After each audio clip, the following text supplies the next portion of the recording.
Hey podcast listeners, Fawaz Al-Mufti here from Westchester Medical Center, New York Medical College, and this is another episode of the Neurocritical Care Society podcast. March is Women's History Month, and it's a celebration of women's contribution to history, culture, and society. It's been observed annually since 1987 as a dedicated month to reflect on the often overlooked contributions of women to history.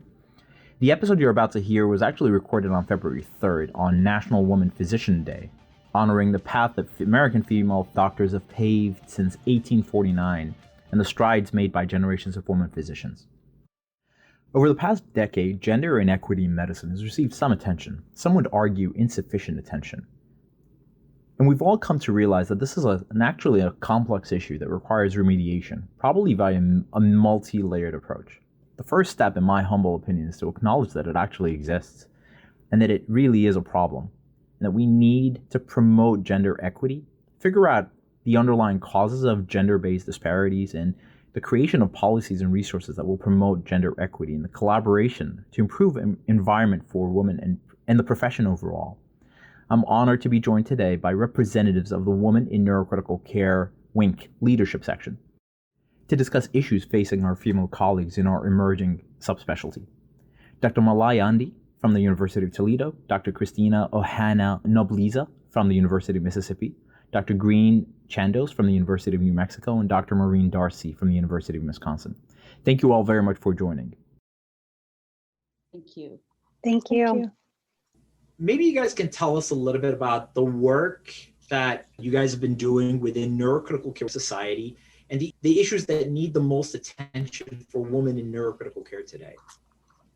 Thank you for that. I think that Dr. Malayandi can certainly talk more about how we've moved to even continuing to support women, but supporting a greater cause, and that's inclusion for all underrepresented people in the society. So we still have WINC, Women in Neurocritical Care, around, but we are moving into what's called INC, Inclusion in Neurocritical Care. So WINC has actually been around in the society for some time.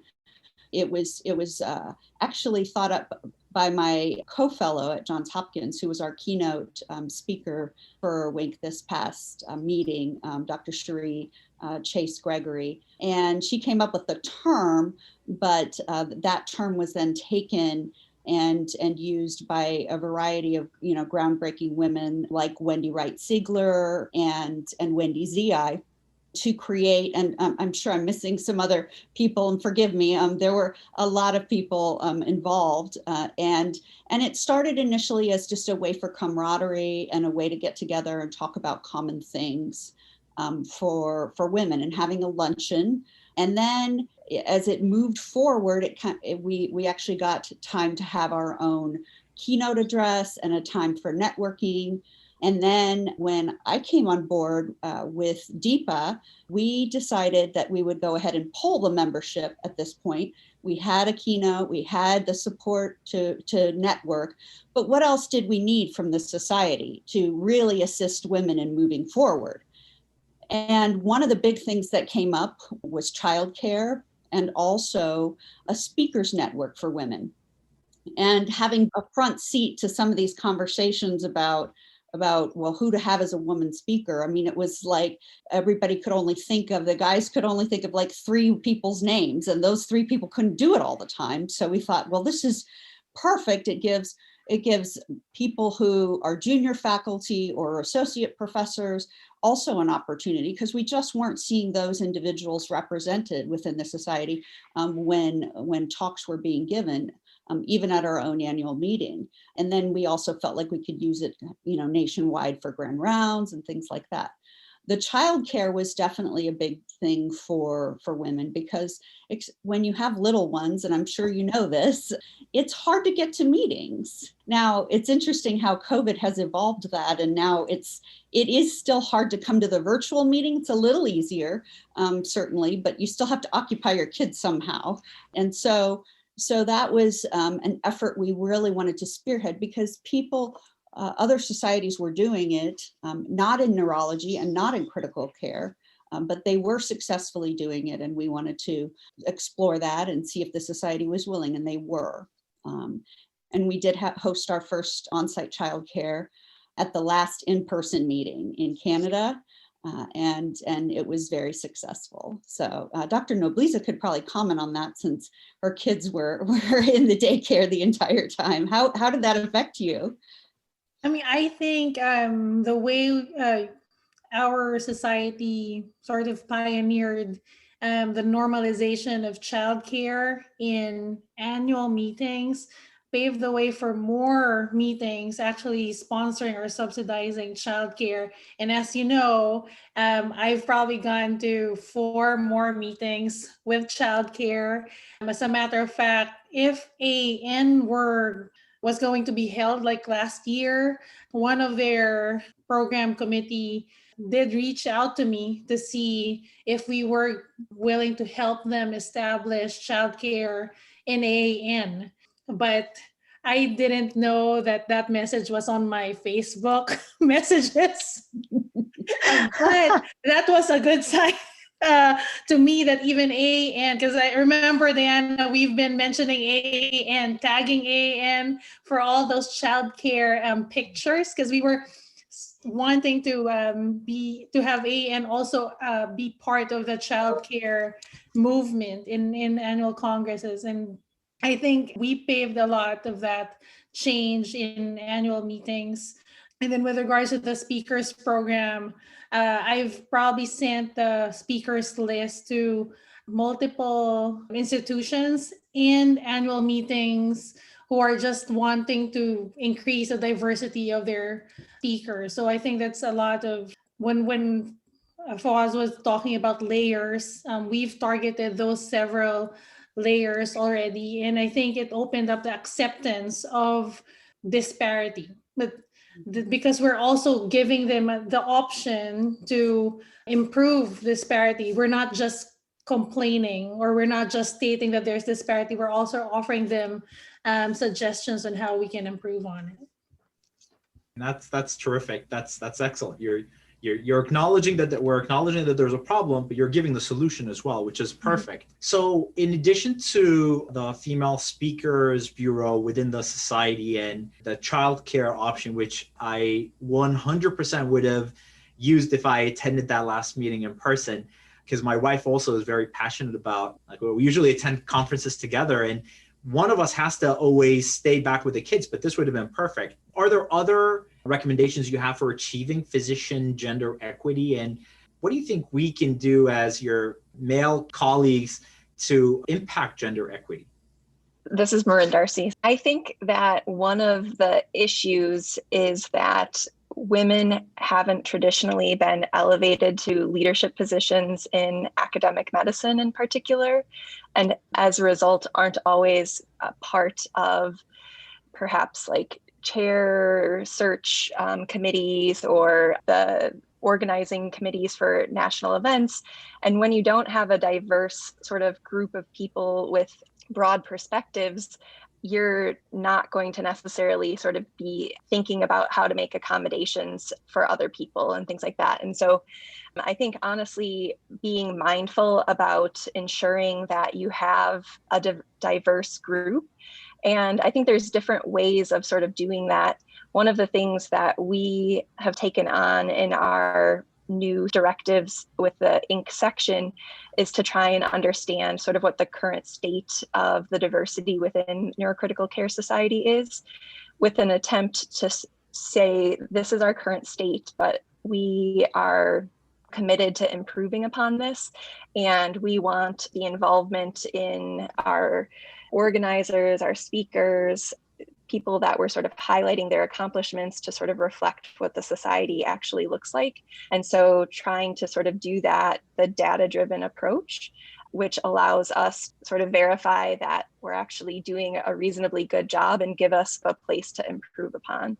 And so that's one of the things that I'm excited about, because I think it brings a degree of accountability that ordinarily people sort of, I think, inevitably might say like, oh, well, next year we'll make that commitment. And then when the stress of juggling the deadlines comes around, you just do what's easiest, which may not necessarily reflect the most diverse group. And so this mindful approach, I think, is really going to allow us to make strides that will be larger going forward.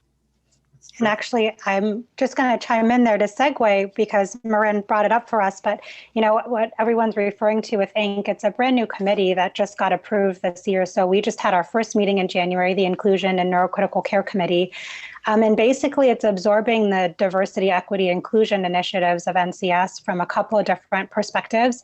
So the first is that WINC will obviously still be very important, and it will be a subcommittee within INC, but the other two subcommittees that we've created are a Sexual and Gender Minorities Committee, as well as an Underrepresented Ethnicities and Other Intersectional Concepts Subcommittee. And the reason I bring this up is when you ask about gender equity and gender parity within NCS, there's obviously, you know, today's National Women's Physician Day, so we want to emphasize that, but obviously there's other gender minorities and sexual minorities that fall under that as well, who also we need to be mindful of and supportive of, and develop structure and policies that create equity on a larger scale. As Marin mentioned, we are trying to do this in a data-driven approach. So one of the things the membership will see coming forward, hopefully in June, is an updated member registration form that aims to gather a lot of this data, with the direct benefit intended to be twofold. One, as Marin said, maintain a database that's transparent, that the members can see, you know, who makes up NCS, and then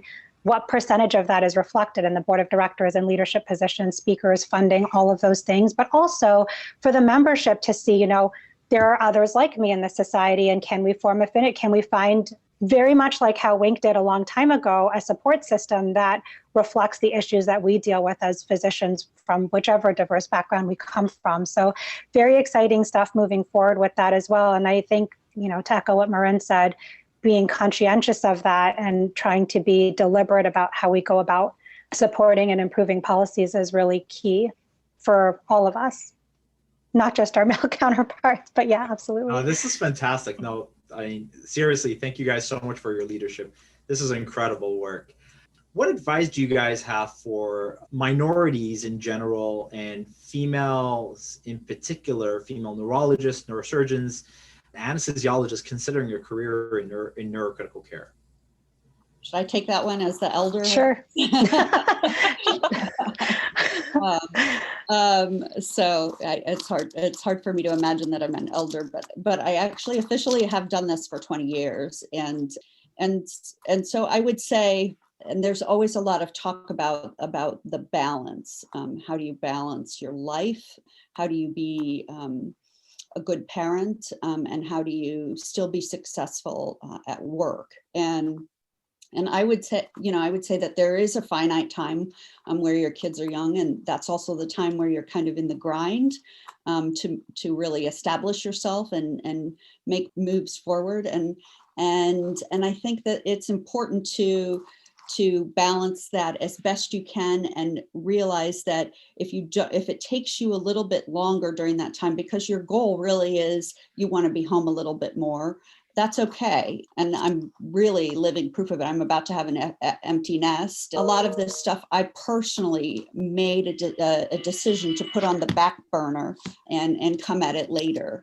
Although, I don't know, starting up a couple of ICUs in my career, I don't know if I would say that's a slow life, but nonetheless, these were these were choices that I made. And realize that your kids, this is an important thing, realize that your kids are very resilient individuals. I don't think we think that when they're little, and they're going to be very forgiving when you're older. They're going to look at you as quite an amazing person, and I think that's important, and that's for women and men. But for women also, I think networking is super important. Having my quote unquote sisters, so to speak, people that I could really lean on, that really knew what I was going through, is important. I think it's important to embrace the multidisciplinary team and the colleagues and quote unquote sisters that you can get in that. I have a lot of nurse friends, and I know that they are there for me and have my back, and they give me a good perception of how I come off, in the unit too. And that's helpful as you're trying to advance in such a scenario like an ICU that contains so many people in such a stressful environment. It's important for somebody to take a look at you as an individual considered in power, so to speak, while you're rounding. So take it easy a little on yourself if you're a parent, and find your support system. Find the people that you can go to and unwind. Also finding good male colleagues who see you for who you are and will back you up is super important as well. And I know Diana mentioned this in terms of having her sisters and other counterparts that will echo and sort of serve as a sounding board for you. I would also say, as someone who is very fortunate through training to have a number of female mentors, I think whether they're in your institution, other institutions, although now there are certainly more female neurointensivists in most programs that can serve as mentors, but sometimes just having that to see that balance of, how did they strike their work-life balance? And not everyone's is the same. Not everybody chooses to have a family or, whatever the balance is, but at least it gives you different examples of how people have navigated both their clinical and their personal lives. And just being able to have that, I think equally important sometimes is to also find a good male mentor and a couple of good male mentors, because having that ability and that perspective that is different from your own might help you along the way as well. So I know we always hear the preaching of find a good female mentor, but make sure you find some good male mentors as well. As a junior faculty, I appreciated how WINC initially a few years ago under Diana's leadership, she encouraged us to speak out. And it was important for me because I was new in the group and I didn't usually talk, but because she really encouraged us to speak out without judgment, you would really feel in that group that everyone was just listening to ideas. Because if I didn't feel that encouraged, I wouldn't have had the courage to formulate, for example, the WINC speakers program. I wouldn't have the courage to email it to her to see what her thoughts were. So for junior faculty that have these novel ideas or solutions to these problems, my advice is to not be afraid to offer it up, because someone is going to look into it, and if it's the right thing at some point at the right time, it will be accepted. Hannah, you're like, Dr. Nobleza is like the idea box too. She's just got them coming. You just open the box and come more of them, No, those are fantastic ideas. I applaud the initiatives that you guys have taken. Again, I appreciate the approach of the data-driven approach, identify the problem, and present the solution. This is what you guys need to do to fix it. No, this is terrific. One last question. How are you guys collaborating with other women in medicine organizations in other societies? I know you mentioned AAN was trying to adopt some of your initiatives or the initiatives that NCS has taken on with under your leadership, but what other collaboration can you guys talk to us about? So I can share a little bit. So 2 years ago, when I was tasked the mentorship program, I saw on Facebook under WNG that there's this group called Women Mentorship Excellence in Neurology. And I just messaged her when I figured out the messaging system. And I asked them if they're open to collaboration, because I wanted to also ask their ideas how they were doing things. And since then, up until now, we're still exchanging ideas on how to improve mentorship program in AAN for women. And we're actually in the second year on we're planning to analyze the outcome of the mentorship program that we did a year and a half ago. And then aside from that, in ANA, Dr. MacArthur did mention that they're also trying to improve the women mentorship program in ANA. So we're trying to also do some outreach with them. And then just in AN, when someone posted something about women project, I touched base with her. Her name is Seema Patel, and she's actually having this Women in Neurology collaboration project. And up until now, we're still just exchanging ideas. And anytime that they have issues, I actually use our structure in WINC as a model for some of the problems that these groups are encountering. So for example, they had issues with timeline. Some members were not meeting their deadlines. And I told them that in WINC, whenever we have a deadline, we consider family duties, work duties, call, on service, because we have to accept that we're all physicians and clinicians, and we're not going to meet a deadline in 2 weeks. And that should just be accepted as a fact. So we shouldn't be establishing deadlines that are unreasonable for everyone. And we're all women. We have other obligations, and we just have to put that as a factor whenever we establish these deadlines. So those are important things that I've learned to incorporate in these other groups that I try to be part. I think that Women in Neurosurgery took some pages from our playbook as well. Just talking to a woman resident, she was our chief resident last year at UNM, about hopefully bringing now childcare. They're a little bit skeptical of, from what I've been told, but that would be a big win if we could get, and that's their name, Women in Neurosurgery. They had breastfeeding pods and things like that, and that is growing as a group as well. And I do think there's a lot of synergy for us. Just maybe because of the work hours and the intensity.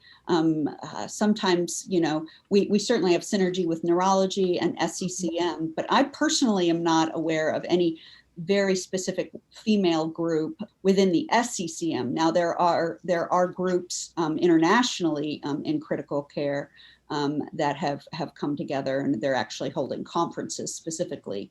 And I'm forgetting the name of that organization and their meeting. What was that?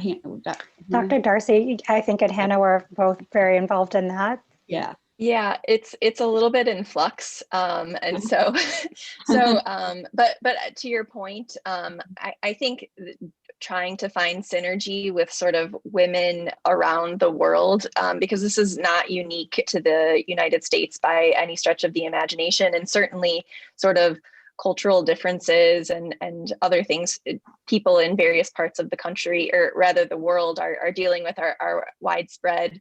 But there's so many great ideas in different sort of organizations that making these sort of collaborations and between all of the different societies and whatnot is honestly, I think, a way to sort of get a unifying vision and provide people a blueprint with which make unified strides together. And so we are certainly very, very dedicated to that. And like Deepa mentioned, it's all sort of intersectional, and none of this can be done by women alone or people who are underrepresented alone. We need to welcome men and other people to sort of champion our cause. And I think that embracing people is really important. One other thing I think is sometimes underappreciated is this idea that women can sometimes not be supportive of other women, or underrepresented individuals wouldn't necessarily always be supportive of people like them, and sort of just having sort of a growth mindset where you're willing to acknowledge areas of bias that are oftentimes unintended, and trying to grow from them, and not taking it personally, not being defensive, and looking for ways to improve. Because I know I certainly still hold on to biases, and welcome feedback from people so that I can always do better. And so I think sort of if medicine starts to embrace that mindset, we can certainly make faster progress. Terrific. Well, guys, thank you so much for taking the time. I really appreciate it. I think this is a perfect day to have this meeting. And before we end, is there anything else you guys would like to add? I would like to see another female physician become president of NCS. That's what I would like to see. So that's my big hope, and we've come a long way. I've been in NCS since the inception, and we've really come a long way. That's one other thing that I want to point out is, so a 4-year time commitment, sometimes does that embrace the needs that women have for their other roles that they play in life? And so sort of taking those things into account. So examining all of the things that we've taken for granted of this is how we've always done it, so this is the best way. But maybe that 4-year time commitment is actually having women who say, I don't know if I'm going to have another child. I don't know what my children might need. And it's not just about kids or family, but could people be sort of self-selecting away from these leadership positions because they're not necessarily inclusive of everyone? And so just sort of re-examining everything that we've always done, and try and look at it through the lens of people from different perspectives. That's beautifully said. Yeah, Very well. absolutely. Nicely Couldn't said. agree more. And just the other thing is, one thing I would throw out is oftentimes we are all hardest on ourselves, no matter who is in our corner. So sometimes it's also just really helpful and really important to be able to forgive ourselves for the things we can't do, because no one can do everything. So be kind to yourselves, I think, is a really important takeaway from that too. So if you choose for whatever reason that you don't want to apply to a 4-year commitment for a leadership role, that's okay too. We all have to prioritize. And everyone's path to success or definition of success is not necessarily the same. Mm-hmm. And then I just want to make a plug for one of the things that I'm passionate about is, I know that I have a hard time tooting my own horn, and I think that that's very common for women, particularly women in medicine. And so I love tooting other people's horns. So it's just sort of getting into that mode of pointing out your colleagues' successes, because they may be too humble or shy or unassuming to do it for themselves. And so really nominating exceptional people around you for awards, for leadership positions, sending them a note that you really enjoyed their paper, plugging it or recommending people's work to other people, just elevate everyone around you. That's very nicely said. Very nicely said. Well, thank you guys again so much for joining today. I definitely had a great time discussing this and learning more about the incredible work and incredible leadership that you guys are all exercising within NCS. And I'm very encouraged to hear that this has expanded beyond the Neurocritical Care Society to other societies. That's fantastic news. Thank you guys once again. Thank you.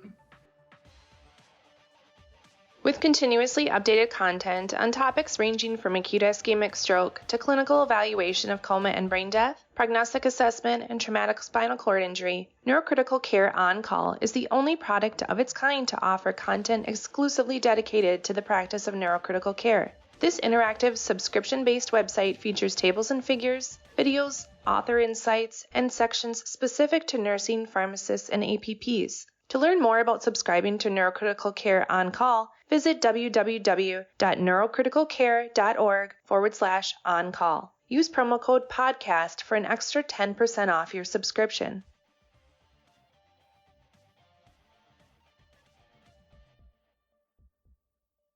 The NCS podcast series is produced by the Neurocritical Care Society, whose mission is to promote quality patient care, professional collaboration, research, training, and advocacy in neurocritical care. Our production staff includes Fawaz Al-Mufti, Lamani Baloo, Mike Brogan, Josh Levine, Benjamin Miller, Sterain Shepard, Jim Siegler, Sarah Stern-Nezer, and Chris Zamet.